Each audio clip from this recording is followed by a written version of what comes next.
because by preventing the loss of these tax dollars, we can both address the runaway costs of Medicare and improve the quality of care seniors receive.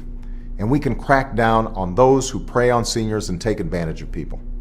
Even after The Graduate became a runaway success, Dustin says, "I really believed that was a fluke, and I refused to believe I had arrived." Affordable health care is worse than a law that lets slave owners get their runaway slaves back.